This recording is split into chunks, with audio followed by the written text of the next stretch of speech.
welcome to Combat Thoughts. I'm Robbie. I'm Lee. And I'm Alex. We're going to take a deeper look at culture and philosophy behind martial arts.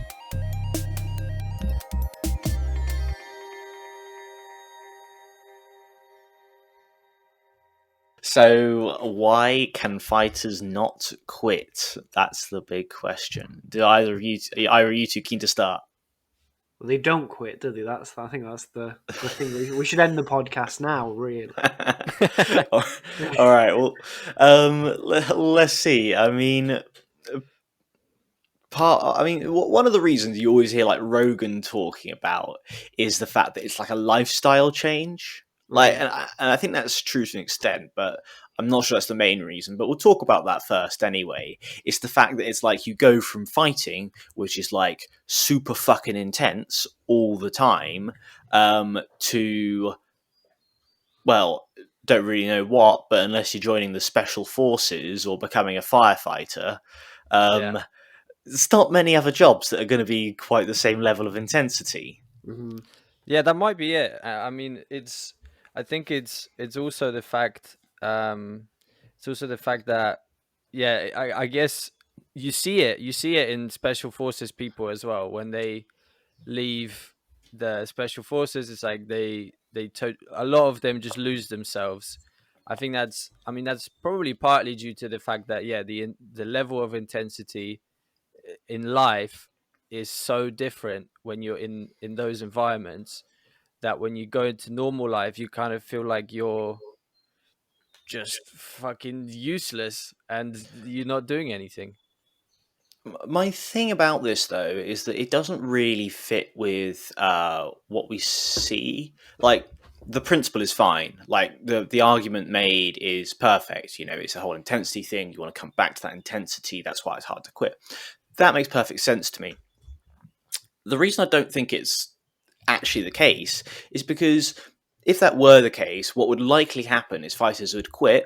They would stay training to keep their lives intense in some way, or even if they just drop off for a little bit, they might come back and restart training a few months later or whatever, right? Because fighters consistently make comeback fights. If that were the case, most of these people making these comeback fights would come back close to or the same as how they left, right? Like, if the only reason is that you want the more intense lifestyle, there's not a reason that you'd go away, think that was a problem, and then come back. Because how many fighters do that? You do get the occasional one for sure, but most. No, I would agree with you actually. I think it's more to do with the fact that I think it's just chasing the moment of euphoria that you get after a fight, and also I think it's the actual fight itself. It's not even training. It's not the lifestyle of training as such. I think it's the level of, like, I guess, intensity in that respect during the fight and after the fight. Like, the feeling that you get after a fight is so hard to get anywhere else. I feel like that's what they're chasing. I agree, kind of, but I think that chasing the dream of, I'm getting my arm lifted, I think that's why people stay in. I think that's why people want that retirement fight. Everybody wants that cool retirement fight where you put your gloves in the octagon, you walk off, and it's great. I think there's a lack of plan B, next steps after people retire. So you look at people who've successfully retired, they've always got a plan B. Now, he's irritating, but like Brendan Sharp has never had any inkling of coming back because he's so busy achieving things elsewhere.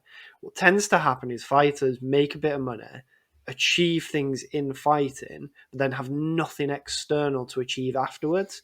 So they then go into the real world and go, I've not achieved anything. I've not done anything. I've not invested my money in anything. Fuck, what do I do? Oh, look, Bellator want to do an OAP fight. I'll do that.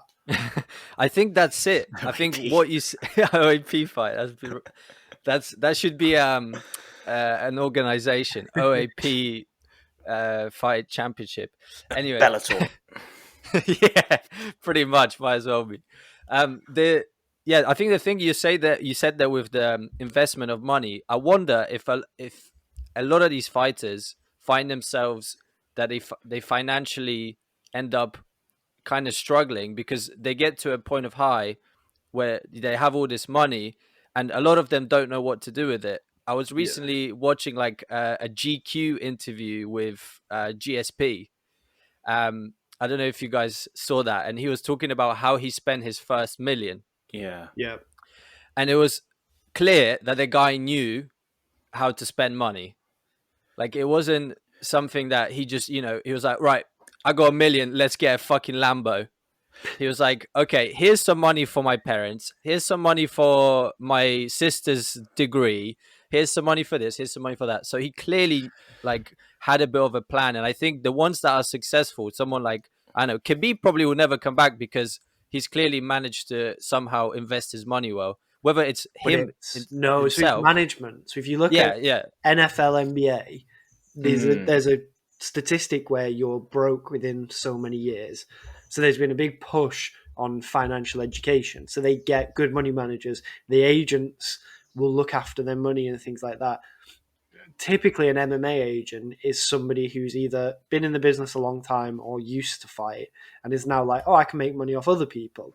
That we're not as mature with the agents to be like, right, look at investing here. The one that always gets shouted out as like being the most savvy with money was Uriah Faber.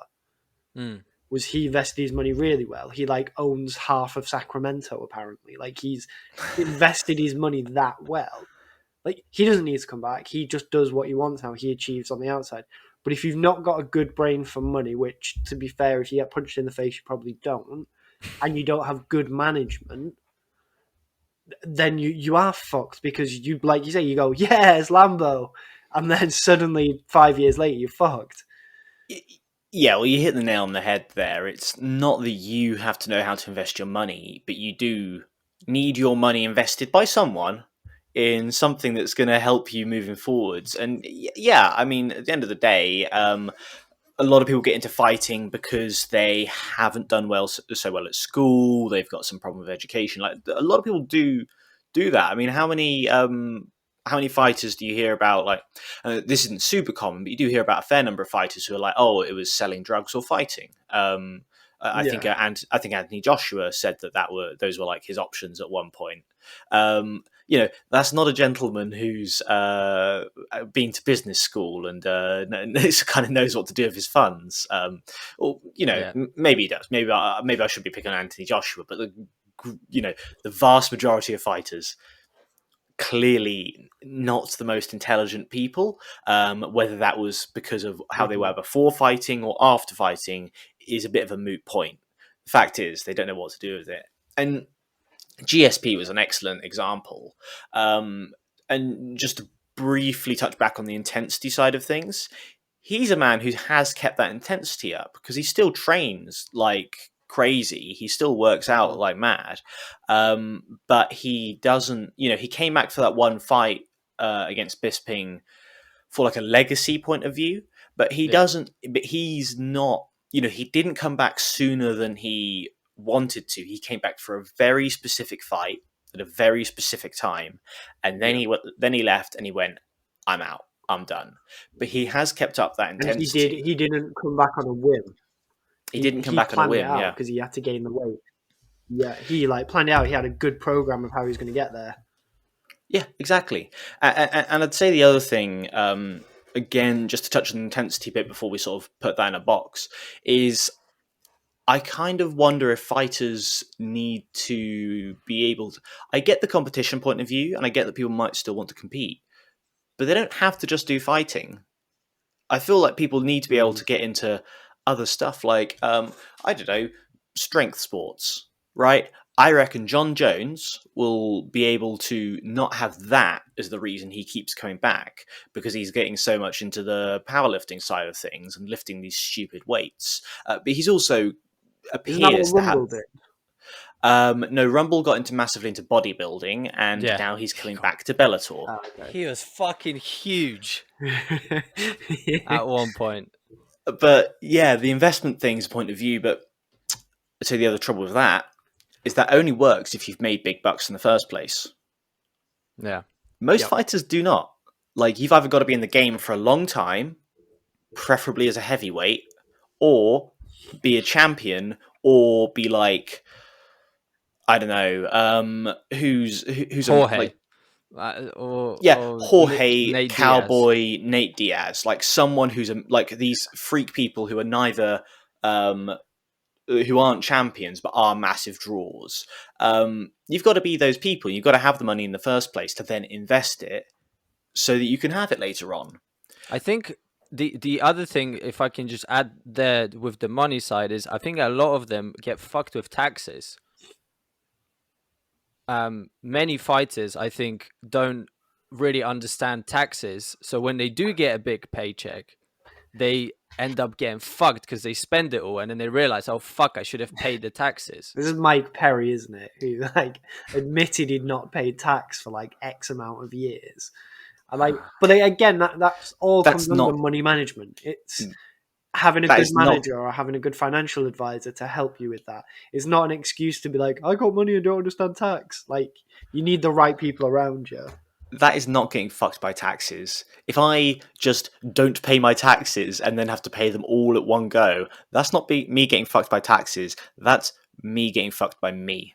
Oh yeah, I mean, I don't mean it in the sense of, it's unfair on the fighters, they get fucked. No, I just meant that they didn't think about it, and then every person has to pay their tax, and I'm sorry, Mr. IRS, I forgot. Yeah. Like, what the fuck? Like, I'll get you next year. yeah, like, right? It's stupid. I mean, the money side of things is probably one to touch on as well, and the fact that fighters don't get paid enough, because at least if fighters lower down the roster got paid more, then they would be able to save more and they would be able to put it aside. But those ones, I do think it's actually more likely that champions retire at a smart time and don't come back. I think would that be Have fair? we seen that though? I mean, GSP is one we've already spoken about. Who else has Yep. retired on top? But that's like well, I Khabib, obviously. Khabib, yeah, I Khabib, can think of yeah. more that haven't. I think that's the thing. There's more that spring to mind that haven't than have. Who else hasn't? Like Matt Hughes, no, he kind of Came continued back a fighting couple of after being, times. but yeah. Who else? Anderson Silva, definitely. Yeah, but Anderson Silva talks about it like he just loves fighting and doesn't mind that he's still losing. That's a bit different, because I think most of the discussion here should be around those fighters who say they've quit. Anderson never said he'd quit. Anderson just took an ages Yeah. out for injury and then was like, I want to carry on fighting. And Well, actually, he even said recently that this is my last fight in the UFC. I believe he was He's quite doing clear boxing that now, isn't he? it doesn't matter what he's doing. The fact is, he's not one of these guys who said they're going to retire and then and then can't. they retire. Yeah, Chuck he's Liddell what. was the big one for me. Oh yeah, Yes, yes, and he's And still like to the coming back point for where more stuff now, isn't he? exactly, like he's massively in the OAP fight league. Like he loves it. but he's one of those people, right, who just lives for fighting. Like he's just a fucking nut. And I think what if we go outside of MMA, one person that also really comes to mind for me is John Wei Pa. Um, he was meant to retire like a year or two ago. He said he's officially retiring, and he was talking. I remember a video on Lawrence Kenshin's channel about John, and talking about how difficult it is for him, the retirement, how difficult it is for him. Like he's suddenly a part of his life has just ended, and he doesn't have a way to fill it. Even though he has kids, he has a big family, he's still unhappy about the fact that he doesn't have fighting. So he's just going to do a fight with Nicky Holtzkin in one. So He's already done that, hasn't he? has that already happened? I thought he got knocked out. Oh, maybe. Sorry, I know that there was meant to be a fight. I can't remember when it was. I think it was like last week. I mean, by the Yeah, time it this could comes be. out, it'll be like 5 months ago. But, True. but Yeah. at the time of recording, I think it was like last week, and he got knocked out of a head kick. Yeah. I mean, and he's also been kind of the fighter. Well, I think he's one of those people where I think for him it's not the money necessarily, um, or maybe it is. I mean, you don't know that, right? They might be saying that it's. I don't think fighters necessarily could be the most honest people. Although John does seem like an honest person, it seems like for him it's just chasing the dragon. Yeah, exactly. But I think that's a good differentiation and like a good point to change where we're talking, because what we spoke about so far is people coming back. It's like what's bringing them back, and it could be like the money stuff. It could be they've got an easy fight, they easy make money. There's the other side to retirement where it's the clingers on, and like Diego Sanchez has been kind of carrying on for probably longer than most people would think you should. Mm-hmm. Do the motives change as opposed to coming back versus just carrying on indefinitely? To be like, I know I should retire, or I know I've massively dropped off a cliff, but I need one more. I need one more. I think not. I actually don't think they do change because, all right, so we've kind of established two key differentiators. It's either that they can't retire for financial reasons, but in that case, it's you retire, you try and get other jobs and other income, you realize you can't, you come back a few months or a few years later, or you already know that you've got no other options and so carry on staying in, trying to get a bigger payday. I think that's a more common one for people coming back, rather than not leaving. But it does apply to both. Whereas the one you're talking about is kind of like either like filling a void. It's the one where you need to fight. You don't just need the payday; you need the fight. In that, you either want that last win for just some sort of personal reason, thinking, well, maybe Diego Sanchez, maybe like the reason that Dan Hardy's considering coming back, he just wants that one last one, or the reason that Chuck Liddell keeps coming back is that he still thinks he's got it for some reason. But yes, I think that's a more common one for people not leaving, but there are obviously those two examples of them.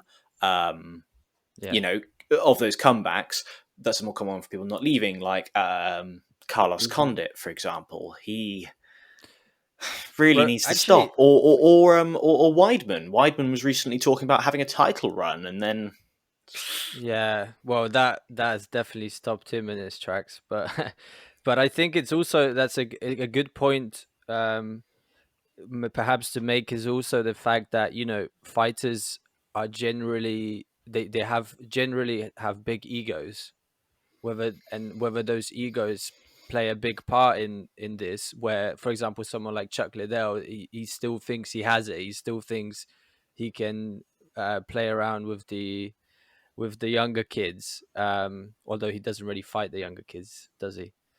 But it's a sport where ego is a big player, and I think perhaps it plays a role in this conversation. Yeah, no, I agree. And I think there's a big point around how many champions they are. So if you look at boxing, there's more champions, there's more belts. So, okay, if you're not world title level and you still need that, like your scratch kind of, I got a belt, I achieved this. Like you can point to something and say, I achieved it. You can go and do a Commonwealth belt or a European belt or a British title. And then you can do it in different bodies. You can get that achievement to say, I did this. Here's the picture on the wall with the belt, and I got it. When you look at things like MMA, you've got UFC, and there's only a set amount of people who are going to be champions, and everybody tells you you're brilliant, and you're coming up through the ranks, and you're amazing, you're awesome. You fuck people up on like the local circuit, and then you get there and you're a midway fighter, and at the end of your career, you may have had 10, 15, 20 fights. You've actually got nothing to show for it in terms of achievement, because for them, they've been wanting to be a champion all their life and have not achieved it. Then, when you're at the end of your career, you have Bellator, you have ONE, you have PFL, you have other divisions that are saying, why don't you come over to us and win our belt? And it kind of scratches that itch. You've got the belt, you can call yourself a world champion, And that kind of extends people's career because they're chasing that achievement. Because at the end of the day, they want to be sat there with their grandkids and say, you see that belt? I won that. I was a world champion. Mm. Rather than, you see that internet website, grandson? I was ranked number 7 in the UFC welterweight division once. And that achievement is needed. To be a competitive athlete, you have to have that sense of, I am going to be the best. And you've got a lot of people who think that, and not a lot of them who can be. Yeah, like simply through scarcity of belts, and Yep. also the fact that, I mean, we've this is one of our suggested topics for a podcast, so I reckon we'll get onto this one soon. Is going to be like the cost of being great, or what you need to be great, and that Mhm. unwavering attitude that you will be a world champion, and that you do. If you're not the best already, you've got the potential to be the best. Is Yeah. something you need in order to get to the high divisions of, well, of fighting, of the UFC, of boxing, of, well, even like Elite One or Bellator, right? In order to get there, you need that attitude of, I'm going to be the champion. So I guess the fact that 10 years down the line, you've got to then go, I'm not going to be the champion, and come. That's Yeah. probably a very hard thing for fighters to come to terms with. And especially when the sport is built around kind of bro science. If you're not going to be the champion, you need to leave. It's the best and the best, and you've got to be solely committed to the. Instead of being like, you can have a good career as a mid-level fighter. Nobody wants to say that. Yeah. Yeah, no, it's true. But what gets me is this attitude that unless you intend to be the champion, you still can't even have a good career as a mid-level fighter. It's not just people don't say it; people say the opposite. People say that unless you're intending to be the champ, you shouldn't even be fighting because it's such a Yeah. dangerous sport. Blah, blah, blah. Which I hate that attitude. And that's another potential podcast topic. Maybe we're going to cover everything off here, but I just I think it's um, I think it's a really unhealthy attitude to have within fighting because, firstly, it drags people's careers out far longer than it should do, and secondly, it doesn't leave much room for people to see the benefits of what they're doing unless they get that title that unless they get that title at the end of it. There are loads of benefits, and there's loads of lessons you can learn from it, and then there's I mean, you can still build a massive platform. You can still, become a successful, like Stephen Thompson, Cerrone. man. Yeah, Cerrone or Stephen Thompson. He's got a fucking really successful YouTube channel now. He's had a couple of title runs, but I mean, it's yeah. I don't see why it's like saying an NFL player.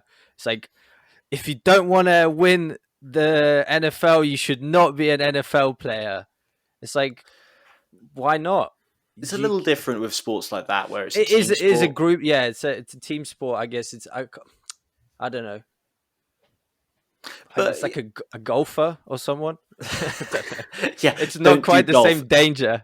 Yes, I do see a point, but you're right. You have hit the nail on the head. Like lots of these other sports have very similar benefits in terms of competition, and just the way it will develop you as a person. Outside of glory of being the champion, that's not the only benefit by a long shot. Um, yeah, I mean, it's just got to be this sort of attitude change that fighters have um, towards the end of their career in order for them to allow their career to actually end. Yeah. So we've got, let's see, so we've got the got no money bit, we've got the chasing the dragon bit, and the fact that it's got to be an attitude change. Those are the two main points so far. I'd say there's one more around the who decides when to stop. What do you mean?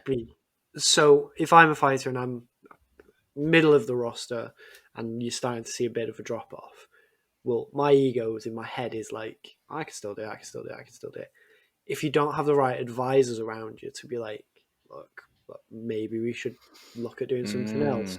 Maybe we should do, if you put it on the fighter who, as we've said, is brought up with the bro science of, if you're not planning on being the best, you need to get out. Well, all I want to do is be the best. And I think I can still get there. If the decision's solely on me, if you don't have good people around you, family, friends, advisors, you're probably staying a bit longer than you should. Yeah, and you know who those advisors are going to be. They're going to be a bunch of other guys in the gym who are younger and have probably got that attitude of, if you're not trying to be the champion, you shouldn't even be doing it. Or it's your agent who has a vested interest in you fighting more because he gets 20% of your purse. Yeah. That's another thing, right? That's another thing. I expect that's a pretty common problem with fighters. They've got no one to sit them down and go, maybe it's time to call it a day. Yeah, you need your mum, right? You need your mum to sit down with you and be like, look, you're getting your head bashed in. Chris Weidman's mum probably needs to have a chat with him and be like, do you reckon we should give it a stop now? I'll tell you the trouble there is that your mum's going to tell you not to get into the sport in the first place. Well, yeah. 90% of people's mums are going to say that, right? Yeah, that's true. So you've been hearing that for years anyway, as nothing's changed. But I do take your point that fighters probably don't have good advisors around them to let them know when to stop, or people who maybe haven't got not that they haven't got their best interests at heart, because some guy who's supporting you in your quest for UFC gold, in a way, has your best interests at heart. He wants you to achieve your dreams, but it's not quite what you need at the time, and it's probably a pretty common thing. Well, the other side of it as well is the people that do tell you to stop currently is like the media. So instead of it being a very private chat where you're like, maybe you should knock it on the head, you're not at the level you used to be, there's been a drop off. Actually, what happens is there's 10, 15 articles written by the media that go, Robbie's dropped off a cliff, Robbie can't do it anymore. Robbie's ego then goes, fuck you guys, I'm going to prove you wrong. And you actually perpetuate the problem because you're giving somebody with an ego ammunition to carry on as well because they want to prove you wrong. Because they've probably made the career of proving people wrong. Don't fight this guy, he's a big striker. I'll finish him, yeah, I'll take that fight. Now you're saying, oh, you need to retire. Well, fuck you, I'll win, I'll show you you're wrong, I'll do a big fuck you at the end of the fight. And actually, you're just perpetuating the problem as time goes on. It's not happening, those conversations are not happening in private, where they should be, where it's an honest discussion that with a very few trusted people.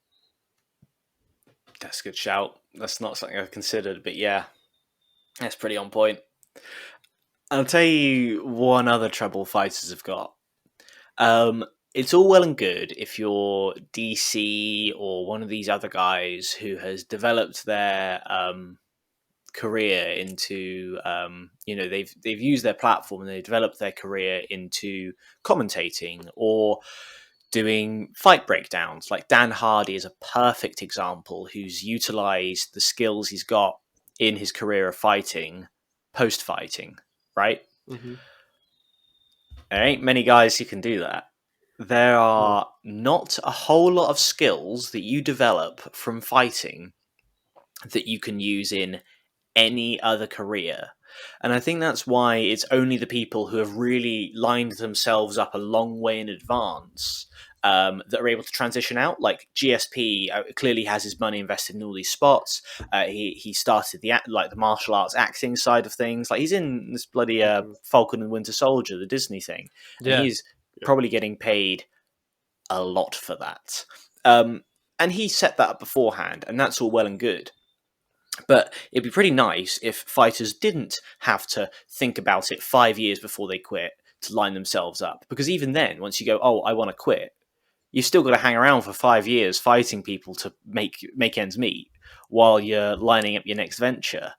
The issue is that fighting doesn't have a whole lot of transferable skills, and it's why you learn a lot of lessons from it, but it's kind of like being in the army. Like you learn discipline, you learn to push through things, you develop a lot of personal attributes, but then what do you do with them? There's no job. Yeah, I think it's and you see that actually, now you say it, lining things up and having the parallels of let's say people in the army or special forces people, they also the ones that successfully transitions are the ones who have planned their exit. When they exit suddenly, it's a big shock to them, and then they don't know what to do. So I guess with the army is different. It's not like you can go back to the army. A lot of them just have to leave, especially if they have some like PTSD or something. But I think in the UFC, they go back and the they army one's a difficult one to compare to completely, only because there's not that celebrity point to it. yeah, So that's if true. if you look at the UFC Yeah, fighter as they develop a brand, I can guarantee one per sweeping statement, and you can hold me to it if I'm wrong. I guarantee there's one fighter who won't stick around too long. Right now, it's Sean O'Malley. Yeah, but he's already setting himself up though. He's got his But that's podcast. what I mean. He's got his brand, right? He's doing his Yeah, podcast, he's doing his Twitch, he's selling his t-shirts. I guarantee when it gets to the point, maybe he becomes a champion, right? Or if he doesn't, I don't think he's going to be one of the ones that stay too long because yes. he's leveraging his brand in a way that he can. He's never going to be, I don't know, an investment banker. He's not educated to that level, but he knows how to do a Twitch stream. He knows how to do a podcast. He's leveraging the things that he's got to kind of, he'll probably end up making more money off that than he does through fighting. yeah. I mean, there's people like him or people like Paige Van Zandt who Yeah, have she's number used one. their platform to use their UFC platform to accentuate other sources of revenue. But actually, I think the comparison to the army is maybe closer than you might suggest, because how many of those celebrity fighters are there? It's not a lot. Most people on the roster you've never heard of, and most people on the roster have not set up a brand outside of it. Even people like Tony Ferguson, who's got a real character and a real brand to him, I don't think he's got a brand that transfers very well outside of fighting. Like Sean O'Malley's all well and good because he's got the Twitch streaming and everything, and those Paige Van Zandt, who's got the whole modeling and dancing side of things. But Tony Ferguson, like, what's he going to be promoting afterwards with his celebrity status? Shades and blades. Yeah. Right, I mean, like, there's a market for him though, and people buy into that. People go to his seminars or people buy his t-shirts. Like, all I'm saying is that there's ways you can leverage it, right? He's a nut job in essence. Like he's mad, right? well, no, But he is actually mad kind of insane. mad sells. Like people like mad. He's crazy. Like stick him on a reality TV show. Like he'd be great. I'd watch that. Like it's just being able to find your lane, and it's not all the same lane. Some people are more suited to acting and talk shows and are articulate. Tony Ferguson needs to, I don't know, sell combat knives. I mean, no, I see a point. He can probably find a way to leverage it if he gets the right advice. But you've But got Dave Smith coming out of the military. Who nobody knows who Dave Smith is. He has no market to leverage anything. He's not got that. The celebrity factor is the big differentiator. yeah, no, I take your point. Even the potential of the celebrity factor is a massive differentiator. But it does kind of tie in also to this: if you're not going to be the champion, you shouldn't be competing attitude. I think that's a reason a lot of fighters don't line themselves up for an exit, Yeah, because they are of the opinion that this is going to be it. Why would they need an exit strategy if they're going to be the champion and they're going to make absolute bank? Yeah. It's kind of part of it that they don't follow through and create a second plan, because they have to have so much faith in the first plan in order for it to work. Yeah, they have to be all in. Otherwise, it's not worth it, right? Otherwise, they're not going to get anywhere. They need to be all in. you're told from an early age it's plan A or nothing.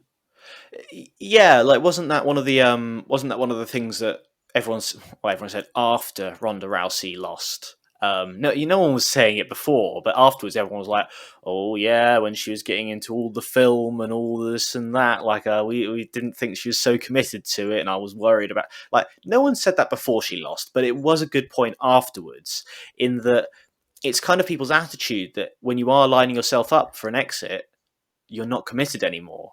Like Tyron Yeah. Woodley as well. Again, also, no one has Would have said made a this big deal before in he a rap started. career, yeah. Right, like the success of this is a moot point. It doesn't matter. But the fact is, he was trying to sort of line himself up for a rap career. And when he lost, everyone, like a lot of people did say, we weren't sure how well he was going to do because, he clearly wasn't fully committed to the fight game anymore. That's it. I think it's also, I mean, there is plenty of time in a fighter's life, in my opinion, to pursue other things. So unless they're, I doubt someone like Woodley stopped going to training or didn't train as much just because he wanted to do a bit of rapping. I mean, you'd hope he wouldn't. Oh no, I agree. I don't think it takes up too much time at all. So But I think those, people make those points, but I think they're not particularly useful or accurate, in my opinion.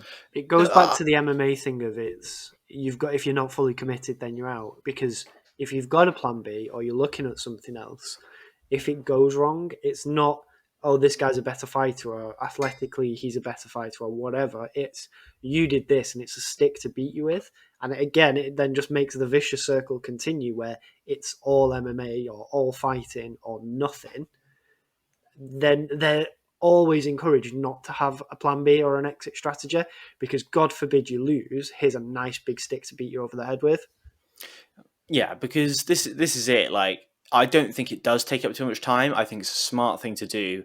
I also think it's a smart thing to do to just have an escape from fighting because as much as people might love the sport, you always need, it's always going to get stressful and you always need a second avenue. I think that very few fighters are going to be so busy that they can't set themselves up for a second career in something else. But I think that fighters get encouraged not to. I think you're right about that one. Absolutely. Yeah, I totally agree with Lee's point about this. And I just had another fighter come to mind, Demetrius Johnson, man. He, from the get-go, man, his Twitch streaming. He also, I watched did you watch the Anatomy of a Fighter episode from him from One? No, I didn't see that. Yeah, he did the Anatomy of a Fighter did a collab with One Championship for his upcoming fight, the one that he just lost. And he was like putting his money in stocks and things. And this was at the time when he was a UFC champion, considered to be the best of all time. So, it's... Yeah, well, I think he's definitely a smart fighter, and he's definitely a guy who's lined himself up afterwards, yeah. Nice. Have we got any more to say on it, or if we kind of wrap this one up? Shall I do a little summary? I reckon we summarise. I reckon we've touched a lot of points. We've touched a lot of points. All right. So we've got, on one hand, is it's the finances. It's either the fact that fighters get paid like shit unless they're at the top. The fact that fighters tend to not know how to invest their money and tend to invest it poorly. And also the fact that they haven't got a source of revenue afterwards a lot of the time. And you either need to set yourself up years in advance, otherwise you're kind of stuck because you can't just drop out and start making money elsewhere. So you got that point. And then you've got the chasing that one last win, which is such a common attitude for people to have. You've got the attitude that unless you are doing it to be the champion, you shouldn't be doing it in the first place. So then unless you achieve the belt, you've got to keep coming back. And you've got the fact that ties into the side of things where that encourages people not to set up a second source of revenue. And the fact that when you do set up a second source of income and do put your time into something else, people criticize you for it. Have you got any other bits? Mm-hmm. Fighters don't retire good. Fighters don't retire good. Why retire hard? That is it. Nice one. Nice. We hope you enjoyed that episode. If you did, please consider subscribing to the podcast and checking us out on YouTube, Facebook, and Instagram under the name Combat Thoughts. We'll see you next time.